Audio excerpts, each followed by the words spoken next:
Hey everyone, this is I Am a Wizard on MTGO, and this is the first video I've ever done. So bear with me as I probably say like a million times in between each sentence. What I decided to start these videos off with, though, is just a walkthrough of Blue-Red Depletion Landstorm in Pauper. It's really a deck that is very near and dear to me, and I've been doing very, very well with it. I sometimes just stop playing MTGO for a little bit, but whenever I jump back in, this becomes a deck that I will play probably daily, in the dailies, and I tend to do quite well. So, for those who are not aware of it, I'm going to go ahead and give a brief overview of the deck now, and then I'll go ahead and jump into the games in future videos when a daily starts in, I think, an hour or so. Yeah, it looks like an hour. So the deck, in short, is a combo deck. It's blue and red. It uses a number of rituals and then filter cards like Preordain and Ponder and Impulse to find the combo pieces, namely Empty the Warrens for normally a fair number of goblin tokens due to that wonderful storm ability there. And then hopefully capping it off after Empty the Warrens with Goblin Bushwhacker, so I can attack for a fair amount of hasty 2-1 goblin-y damage.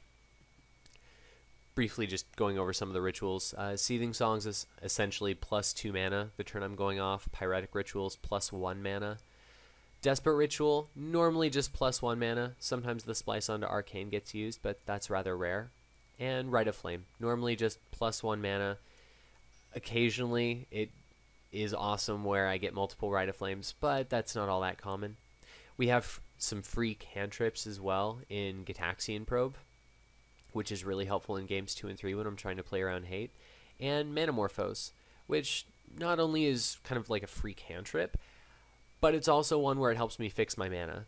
Because normally you're casting, Pyretic, Rite of Flame, Desperate Ritual. Then you're going to Manamorphose and turn some of that red mana into blue, so that in the event that you do draw Impulse, Ponder, Preordain, it's something where you're going to be able to use it that turn. And sometimes, you're going off, you don't actually have Empty the Warrens, and you just need to try and friggin' find it. There's also Lotus Petal, which I would really lump in there with rituals as well, because it's something that you're going to try and not cast until the turn that you're going off, and it essentially is just plus 1 mana, either plus 1 red or plus 1 blue. So, moving on to the lands, we have the basics, blah blah blah, that's kind of boring, and then Sandstone Needle and Saprosan Scary, which are really, really great. Yeah, I don't know what else to say. Turn 1 a depletion land really gets you a lot of the way there towards having the mana to go off on those subsequent turns. It really makes the Empty the Warrens and a Goblin Bushwhacker feasible. I mean, I think if these depletion lands were banned, this might not even be a deck.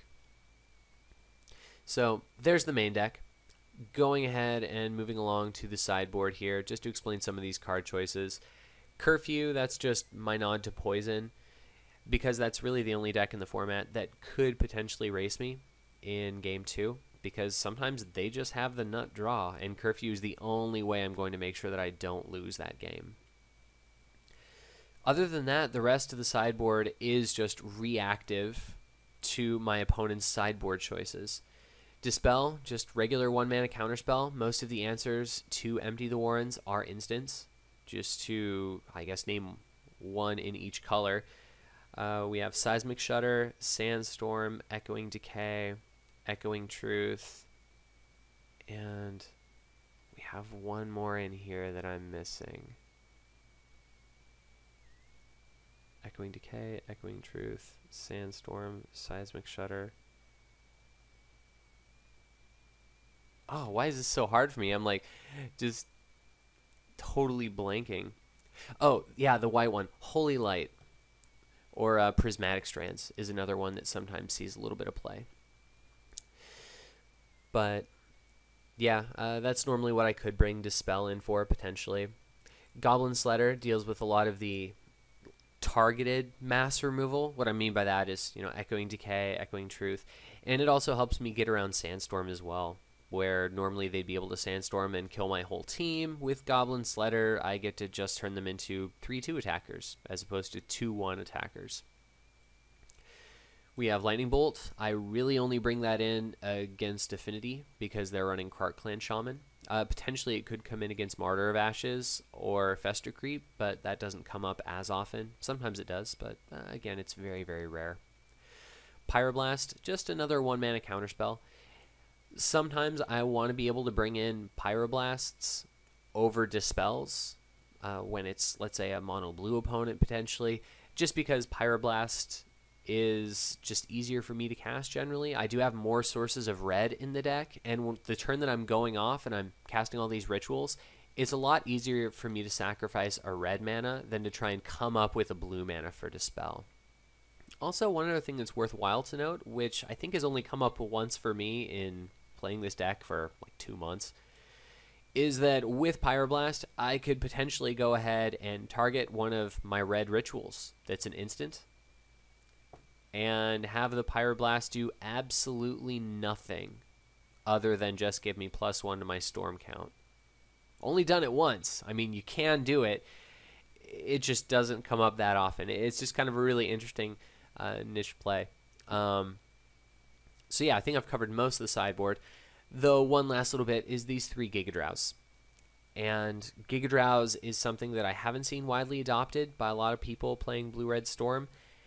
And honestly, I don't know why. I side this card in more than any other card in every matchup almost. Sometimes I won't even sideboard in things like Dispel or Pyroblast. Instead, we'll leave all those on the sidelines and go ahead and just bring in Giga Drows. Because a lot of these games 2 and 3 anyway, they're going a lot longer. And it's something where if they're going longer, that allows me to kind of stockpile some blue mana. And then once my opponent hits like 5 or 6 mana, they're feeling pretty good. They feel that they probably have a number of counterspells available to them, and they're going to start putting pressure on me. And that's when they start to drop creatures into play. They'll start to play, a hard cast, Ninja of Deep Hours, or they'll play something else. They'll just start playing, their 3-mana dudes. Mono white will start to tap out on like turn 4. And they'll start playing core Skyfishers, bouncing their tapped planes, for example. And that's actually when I'm planning to go off at that point, because then I can just try and Giga Drowse the last few lands that they have available, maybe tap down a few of their creatures as well. And then I just get them. I just go off without any possible return fire from them or any disruption from them. And what's so great about this is Replicate. Holy crap. I did not realize how amazing Replicate could be before I had played with Giga Drowse. Because again, against a deck like Blue-Red Post where they have a lot of counters, or let's say Mono Blue, again, lots of counters, this is something where I'm able to Giga Drowse all of their colored land sources. And sure, they can go ahead and counterspell a Giga Drowse, but it becomes really hard for them to actually cast things on their turn, let's say Prophetic Prism, and then have all of their colored sources and Prophetic Prisms targeted by Giga Drowse, and then they have to tap out some mana just to use a counterspell or prohibit, for example, and then still have mana to interact with me on my turn. That becomes very, very hard for them. So Giga Drowse is really just an all-star in most matchups. I really love that card. So that's the deck in brief. It's wonderful. It's really accumulated a number of tickets for me. Countless free drafts, hundreds of tickets. So yeah, I think it's probably one of the best decks in the format. One thing that I do want to note is that when playing this deck, you get a lot of comments from your opponents. There's so much rage. Just, oh, the luck Zachary. Oh, I can't believe you top deck this or that to get there on turn 2. I really just want to say that this deck is incredibly consistent. Sure, it's something where you are at the whim of the top of your deck, but the whim of the top of your deck is largely determined by what you put in your deck. I think we can all agree on that. And this is a blue-red combo deck that's playing 4 Preordain and 4 Ponder.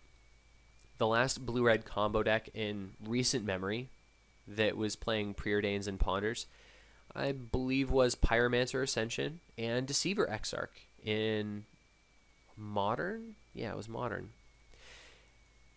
And that was really powerful. It was really just kind of crushing the whole format. So when they decided to dumb down the power level of that deck, they took out Preordain and Ponder. They just banned them both. And I want that to really sink in for a moment. This is, again, a blue-red combo deck where we have access to 2 cards, you know, the full 8 copies, of which are banned in the, I think it's a semi-eternal format, is I guess what that could be considered. They're banned in Modern, and you get to play with 8 of these cards. This is a format where they have mythics, and they have rares and uncommons, but no, in Pauper, you know, you have none of that. It's just all commons. But this is a format where they have access to a full arsenal. And they chose to ban Preordain and Ponder instead of some of the other rares that are in that deck, or the other mythics that might be available to it. So I hope that really puts it in perspective. Preordain and Ponder are the reason why this deck is able to tick like it does. And they're really what makes the deck as consistent as it is. Again, sure, a lot of the time I'm casting Preordains and Ponders and just hoping that I'm going to get there. But Preordain and Ponder are friggin' awesome, and I will often get there off the back of a lucky Preordain or Ponder. So that's the deck in brief. Go ahead and go to the next video, and you'll be able to see me running through a daily. I'm going to see if I can record it live. I don't know how that's going to work out. This is the first recording. So thanks for sticking with me. I'll see you then.